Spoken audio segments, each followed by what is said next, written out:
Baik, kembali lagi di acara kami, Berita Malam, berita-berita di malam hari. Bersama saya, Yani Ahmad, dan juga rekan saya, Rashida binti Darwis. dari Jawa Barat. Kabar mengenai koperasi perikanan yang mati suri.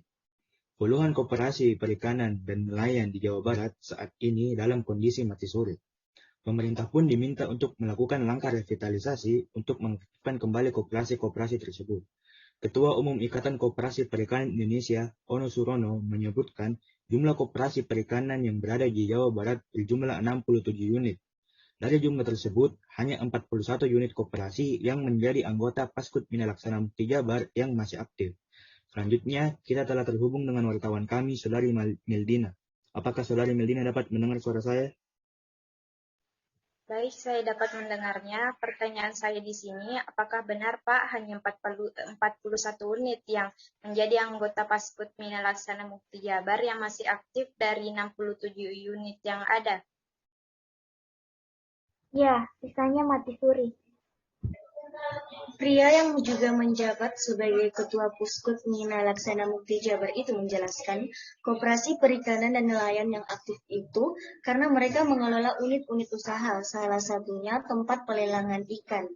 Koperasi perikanan yang mati suri karena mereka tidak mengelola TPI dan unit usaha lainnya. Selain itu, daerah tempat koperasi yang mati suri itu beroperasi biasanya memiliki regulasi sendiri terkait TPI.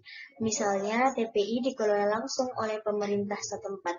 Untuk menghidupkan kembali koperasi-koperasi perikanan yang mati suri, harus ada dorongan dari pemerintah untuk merevitalisasi koperasi melalui 4 langkah. Pertama, pembinaan koperasi dengan menitikberatkan keaktifan kelembagaan melalui rapat anggota tahunan. Kedua, pengelolaan TPI dikembalikan kepada koperasi. Ketiga, menjalin kerjasama antara koperasi dan perbankan dalam menyalurkan kredit usaha rakyat nelayan. Serta yang keempat, memfasilitasi koperasi untuk menjalankan unit usaha warung serba ada dalam rangka memenuhi kebutuhan nelayan untuk melaut. Selanjutnya kita akan kembali lagi kepada wartawan kita. Pertanyaan saya, apakah hal tersebut dapat menghidupkan kembali koperasi perikanan yang mati suri? Ya, dengan 4 hal mendasar itu, insya Allah koperasi perikanan akan aktif semua. Selanjutnya, salah seorang nelayan asal daerah Pabean Udik, Kecamatan Indramayu, berharap bisa masuk menjadi anggota koperasi perikanan. Dia pun ingin bisa menjual ikan hasil tangkapannya ke TPI agar dapat memperoleh harga yang tinggi. Dan kita telah kembali terhubung dengan wartawan kami, Saudari Nadia Amalia. Apakah dapat mendengar suara saya?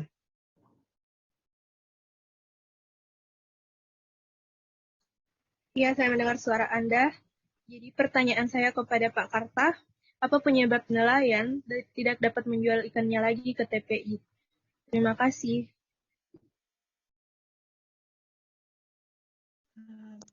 Baik, nelayan kecil sampai sekarang belum bisa menjual ikan ke tempat pelelangan ikan karena masih mempunyai hutang ke Tengkolok. Jeratan utang menyebabkan nelayan harus menjual ikan hasil tangkapannya ke tengkulak. Harga jual ikan pun sepenuhnya ditentukan oleh tengkulak. Sementara itu, produksi ikan tawar di Kabupaten Bandung Barat berpotensi mengalami penurunan sebesar 10% di musim hujan ini. Potensi penurunan produksi tersebut dapat terjadi akibat gangguan lumpur yang terbawa air hujan. Kepala Dinas Peternakan dan Perikanan Kabupaten Bandung Barat, Adioto, menuturkan, air hujan yang turun deras dapat mengakibatkan lumpur ikut hanyut, sehingga terbawa sampai ke tempat-tempat produksi ikan air tawar. Selanjutnya, kita akan kembali kepada wartawan kita, yaitu Saudari Ayu Azari. Apakah Saudari Ayu Azari telah mendengar suara saya? Halo? Ya, halo. Baik, saya ingin mengajukan pertanyaan kepada Bapak Adioto. Kepada saudari Bapak, saya ingin bertanya, apakah air hujan yang turun deras dapat mengakibatkan ikan mati dan apa yang terjadi pada penurunan produksi tersebut? Bisa membuat ikan mati, namun penurunan produksi tidak akan terlalu drastis. Baik, itulah tadi keterangan dari Pak Adioto. Selanjutnya di sini saya akan membawakan berita tentang kolam apa saja yang berpotensi menurun. Salah satunya yaitu kolam jaring apung di Waduk Cirata dan Saguling. Selain itu, penurunan juga berpotensi terjadi pada produksi dari kolam darat dan kolam bekas sawah. Kendati demikian, Pak Adioto menuturkan belum ada laporan atau keluhan dari pelaku usaha ikan terkait penurunan produksi di musim hujan saat ini. Produksi ikan tawar di lokasi tersebut masih tergolong normal. Namun, pihaknya akan tetap melakukan antisipasi. Salah satunya adalah dengan mengirimkan surat edaran kepada seluruh petani dan pembudidaya ikan air tawar. Surat edaran tersebut berisi himbauan untuk lebih waspada terhadap kondisi cuaca ekstrim belakangan ini. Dikhawatirkan kondisi cuaca tersebut dapat mengganggu produksi ikan air tawar di KBB. Apalagi puncak hujan deras diprediksi akan berlangsung dari November hingga Desember. Dan kita telah kembali terhubung dengan wartawan kami, Saudari Ayu Ashari. Apakah dapat mendengar suara saya?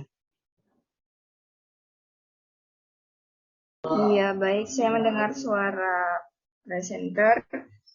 Saya ingin mengajukan kembali pertanyaan kepada Pak Adioto. Apakah benar produksi ikan tersebut menurun?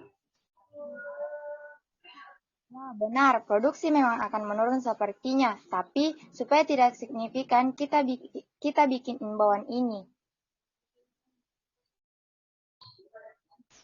Para pembudidaya ikan air tawar di KBB sudah tergolong profesional, sehingga mengetahui apa yang harus dilakukan untuk menghadapi musim hujan seperti saat ini, sehingga penurunan produksi bisa diminimalisasi.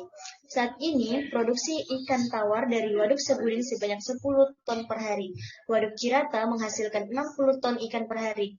Jenisnya sendiri beragam, mulai dari nila, patin, dan ikan mas. Dengan angka produksi demikian, ia optimis bakal memenuhi produksi ikan tawar di KBB yang mencapai 43.000 ton. Itulah tadi kabar malam pada hari ini. Saya Yani Ahmad dan juga rekan saya Rashika binti Darwis. Mewakili seluruh kru yang bertugas, kami undur diri. Wassalamualaikum warahmatullahi wabarakatuh.